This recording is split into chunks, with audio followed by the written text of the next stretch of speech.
behind the energy. If you do have the energy to take the bottle in your hand, you need to have the free will, to make the choice to take to the make the energy. choice. Yeah. Yes. So Yeah. if you look at the original energy, this energy cannot transfer something. For example, the universe. This is the universe. It's come here. It was not here, so it came here. So this energy, which is possessed by something else, has to have the free will behind this energy in order to bring this universe to an existence. Who made the choice to create the energy then? Okay, yeah, in that's this? the point. Yeah. That's the point. So what? No. Who do I think made the choice? Who? Sorry. Who do I think made the choice? So I think it's come down to who created the creator. Yeah, who created the creator Yeah. and who made the choice. But So if I just break this down, Yeah. first principles, existence is of three types, yeah? You've got dependent existence, necessary existence, and impossible existence. Yeah, philosophically, it's called, even within modal logic, yeah, you've got dependency. So an example was, you're dependent, and the definition of dependency is, it can see, how can you just sort of but just to complete, how can it stop? Like, let's say, sorry, I interrupted. Yeah. How can it stop at one creator? Was there a creator before the creator? How do we like? No, but where's here's the that thing. starting line. Here- Because I feel like if, like you say, it's God, then surely there must have been other things before that, right? Like, how can that? You know? I got you. Yeah. Don't worry, I got you. I know where you're Yeah. going. So dependency, something that's dependent falls within this criteria, or has these qualities. It can cease to exist. It can be any other way, and it's composed of parts. Yeah. For example, yourself, you're composed of parts. The parts could have been any other way. You can cease to exist. Therefore, philosophically, you're dependent. Yeah. The other definition or the other terminology is necessary existence, which is something not composed of parts, can't be any other way, and cannot cease to exist. So if we now, God. so let's just say, if we now take this and apply it to us and the universe, if it's dependent or independent, we of course will say it's dependent because it depends on the sun, depends on oxygen, depends on this, and like you said, it's interconnected and you have all of these dependencies, but either they go on forever, Yeah. which doesn't technically make sense, because if something goes on forever, that's the definition of infinity, which it can't be, because we're seeing in our life more things are being created, movements are happening, time is moving forward. Can that infinite point be cyclical though? Like, No, because like, if let's it's- say it goes round, like If it goes, yeah, if it goes round, and it's, and it, you know, because I understand what you're saying. but that's like a mother giving birth to herself. The cause becomes the effect, and the effect becomes no, the but cause. I mean, like in a sense that like we all live and die, we all live it like that, No, and then we this- decompose. But when it that becomes kind of stuff. cyclical, yeah, they become the cause becomes the effect. and if you apply that to like, I don't know enough about Islam to But really if, talk if you about if it. you if you But- discuss about this cycle, then we cannot get the universe at first place. But if let's say Let me give you an example. For example, I'm gonna give this water bottle to him. yeah, So in the line, you are in the queue, and there are some brothers in the queue. yeah. So if there is an infinite number of people in this queue, Yeah. and I'm gonna pass it to him, can he get the bottle? If there is an infinite number of people between me and him, If there's an infinite. infinite number of people. Do you understand the? Obviously, you understand Yeah, the but infinity. how would I don't? Let me give could you a apply that to like a the universe concept Yeah. because I'm struggling. It's to like see the that. infinite Because, like, let's regress say of you have- dependent I mean, things. I don't want to speak on it because I don't know like enough about it. But like Muhammad, right? Person No, in the we'll flesh. go to we'll go to Muhammad. He was, No problem. what was he dependent on? What like Same where did things that we're end? dependent upon. He's Oxygen, he's food. a human being. He was We a don't human believe being. he's God. We don't believe Muhammad, peace be upon him, is God. We don't believe he's some kind of divine in the sense who our Christian believe. We believe he's a. Didn't what? I'm choking on my. Sometimes there's a bit of pollen that just comes. It happened to Yeah. me last time as well. But didn't he make? can take- I don't know enough about it, but what about the Al Mirage, like the journey to? Yeah. Yeah, that's not something a human would do, right? Like make a journey That to we know heaven. of, Yeah. because science is based upon induction, But right? would that make him an exception? Yeah, that's what miracles are. They are exceptions based upon the rules that we have, isn't it? But he's still human. But how? He's but a human, but the I think- experience is non-human. Yeah, I How think. can he? I think we'll go to the miracles and others. Let's talk about the fundamental things, which is existence of God. Yeah. So, do you so far agree this energy or the power Yeah. does have some agents behind the energy. Do you so far agree on this? Well, can't it just be energy? No, because energy cannot. loose- Because Yeah, energy is cannot- dependent. energy cannot Yeah, exist but by itself. couldn't the carrier itself just be the universe? Oh no, because I mean, I understand that that's like a boundless thing, but like, do you know why? why does it have to be strictly physical, strictly, line, like? Okay, so bodily, if you carceral thing? say that energy is universe, then Yeah. if you look at the third law of thermodynamics, what it's saying, this universal entropy is getting higher and higher every single day, right? Yeah. So if you look at Universal atrophy? the entropy, yeah, okay. universal entropy cannot be negative, and it will be higher in the time span, right? So if you look at the universal entropy, maybe it's 25 degree now, Yeah. 25 degree in today's world, maybe 100 years later it will be 30 degree. So what we are saying, if the universal entropy is increasing, Yeah. and in first law and second law, if it cannot be decreased less than zero, meaning it cannot be negative, then we cannot get the eternal universe. So, the universe, because it. Universal entropy, yeah, Yes. yeah. Because it Universe, yeah. decays. We do have the universe, yes, Yes, chaos. but yeah, because therefore it cannot carry energy. No, that's not. I don't. So, you understand the universal entropy, right? Yeah. Okay. So according to the Okay, according to- let me take it another way, yeah? I'm not very science. That's absolutely Yes. fine. Yeah. Let me just posit a rational point to you. When you see the design and everything that you see around you, and how the universe came to be, there seems to be only three options. If there are more, feel free to let me know. Either, like the brother said, it came by chance, Yeah. it came by nothing, or it created itself, or something created it. Which of those options do you think makes the most sense? Chance, nothing creating itself, or something creating it? I mean, from my very limited scientific knowledge. Yeah. I think. I mean, I wouldn't. I don't want to say it with confidence because I don't know, Yeah, no. and I don't think any of us know. But I would say I wouldn't be, completely unconvinced with it coming from nothing. I don't like. Okay. I wish I knew more about it, but I think delving. I guess like my question then is if it's created by this. Before we jump to creator, that, before we jump to that though, How does it like translate into this life? Into before this we get to universe that, the point we're that living in now? the point that the selection that you nothing semantically means no thing. Yeah. Yeah, if I have Like got my ex hand, nihilo. yeah, ex nihilo, yeah. There's nothing there, no thing, the absence of something. So Yeah. how can the absence of something create a thing? We have no experience, no understanding, no evidence for this even being possible. Yeah, but there's not. I mean, And that's does the that same make with sense all of to you, the though? that's the thing with, you can throw theories at it. You can. No, think but up does of that make sense every- to you though? How nothing can create something? On the level. On the. I wouldn't. I'm trying to think about how to answer this. I think. You can answer it however you want, just honestly. Yeah, I mean, I'm not here to get I get think you or that- something, yeah. I would need a greater understanding of physics to really. But I wouldn't. But do you understand If nothing? it were to, because right, like from what I understand, right, I think by nothing, what I mean is like that, Something.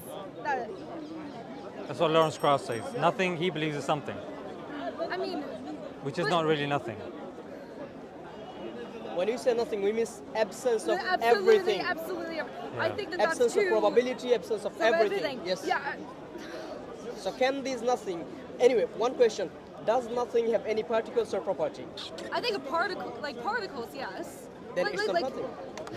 But I think this is using a very strict definition of nothing. It's not. How Because do I we think use that nothing in it's our the daily matter- life? I think it's the matter that we're talking about that would create a universe and come together and then explode and that kind of stuff. I think, and what such something that created the universe. It's not really within our, like, as scientists have tried, it's not really within our current, like, even like language to really explain. Let me just burst your bubble slightly. Yeah. When it comes to science, science doesn't claim to answer these questions. Yeah. In fact, questions of morality, questions of why things exist, law of non-contradiction. In fact, even the external world around us can't be proved scientifically. That's why I said we go into a realm called philosophy and rationality, testimony, and inference as well. I think that nothing seems. I think she's drunk. Oh, no, nothing.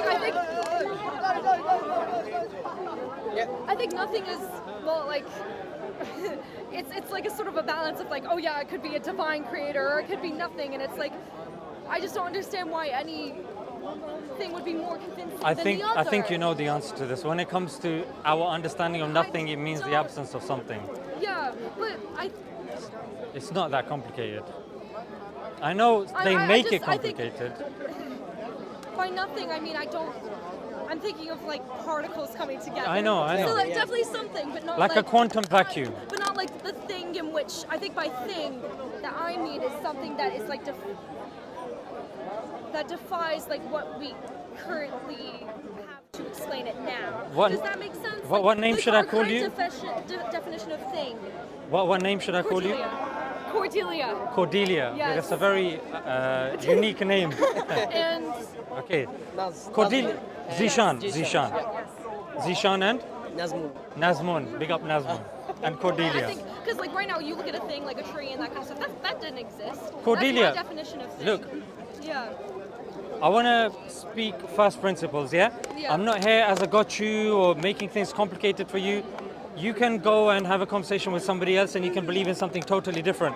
I'm just saying for the sake of this conversation, let's just keep things simple. You don't have to be a quantum mechanist to understand the world. I think when for example you're talking about nothing, it's nothing.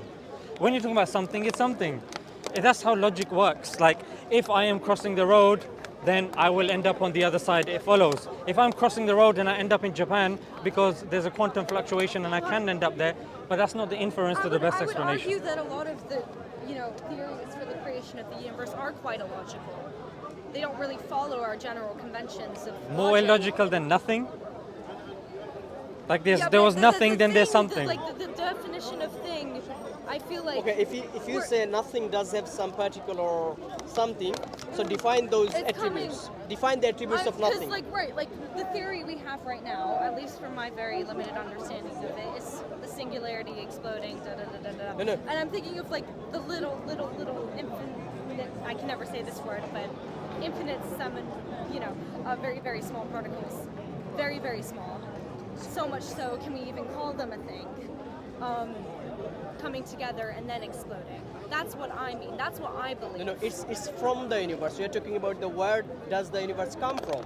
You are talking a position where universe already exists, and from this existence you are getting the expansion of nuclear fission and nuclear fusion. We are not talking about the nuclear fission and nuclear fusion. We are talking about the before the universe. What's the origin of the universe? I do understand what you are talking about. Before those particles. Yes. What was there before those that? particles? What do you guys think? Okay, excellent. So what we are asking, can this universe come from nothing? And in that regard, you said yes. Then we are saying again, can this universe come from nothing? Do you understand which nothingness we mean? We mean the before the universe, not after the universe. Just black, just nothing. Like That's not nothing. Nothing I feel like isn't the. It's a. Can nothing create something? I don't. It's not.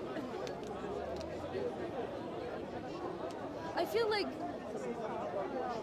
using like words like nothing, where it's very sort of like. Okay, let me make it easier. The scientific nothing and the normative nothing. We can distinguish it like that. Yeah, I mean. You believe in the scientific nothing, which is something.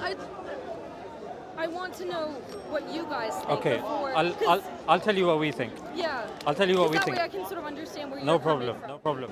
Quite simply, the definition of the creator in Islam is the one, the independent, he does not beget, nor is he begotten, Yeah. and there's none like him. Yeah? In other words, it is the singular. Yeah. It doesn't have children, doesn't make children, there's nothing like it. Yeah. Now, if you tackle this philosophically, it's the infinite regress. Like I said, there has to be an end to that chain, which is the necessary existence. We believe that the end of that chain is a necessary existence that has will, power, which has, well, intelligence, wisdom, has all of these properties, and we term that as God. Yeah. Further from that, Cordelia. Cordelia. Yes. So Cordelia, what we say is that then it's a scaffolding argument. That we say, okay, philosophically it makes sense. Rationally, like I said to you, chance doesn't create stuff. Chance merely explains natural phenomena. It doesn't. Because it's relied on something to make the Yeah, choice. for example, a ball is moving on the snooker table. The law of motion is not the one creating the ball or making the ball move. It's telling us the trajectory of it and the law of motion. The chance doesn't create something. To say chance creates something falls in a logical fallacy called the fallacy of reification, where you're giving something abstract concrete properties. For example, like you're saying, the rolling of the dice has created the universe, which we know doesn't make sense. So it's our way, just like King said, gravity created everything, but gravity is a force. Gravity itself doesn't. Start from something and it's Yeah, on and objects. it's descriptive, not creative. So that's the issue when it comes to chance. Issue with nothing. That's why I was saying that. Look, hand on your heart. You can either read the book about the 500 pages telling you what nothing is, which the conclusion is it's something, but the issue still remains. Where did that thing come from? And you're still falling within this notion, and that's why that science ends there, philosophy begins there, and that's why you say, are we really living in infinite? Because if we are, then let's just say I was to throw a bottle. That was the example that he was giving. If I have to ask someone's permission, he has to ask someone's permission, and it goes on for infinity, I won't get to throw the bottle because somebody has to end the chain for me to be able to do it. So for us to exist means that there is logically an end to that chain. Now the question, Cordelia, is this individual, this being that's created us has intelligence, has wisdom, has a will. Yeah. Now, would he or it just leave us wandering in the universe? Logically and rationally, it doesn't befit that of a wise being to do that. Yeah. It's more befitting of a wise person, even a person that's sitting in front of a canvas. If you put brush to the canvas, it means there's an intentionality, there is a will, like the brother was saying. Yeah. That there is an intention behind it. Now the question would be, which book? Which book makes the most sense, Cordelia? And here we can start looking at scientific things. For example, do you have manuscripts dating to the time of preservation? The Quran is the only one out of the major religions that claims to have manuscripts dating to the time of the Prophet. The language of revelation, is that a live language? Well, we say it is. Arabic is the top 5 most spoken languages on the planet. Jesus spoke Aramaic. That's an endangered language. Christians don't have access to that language. The New Testament is in Greek, Koine Greek.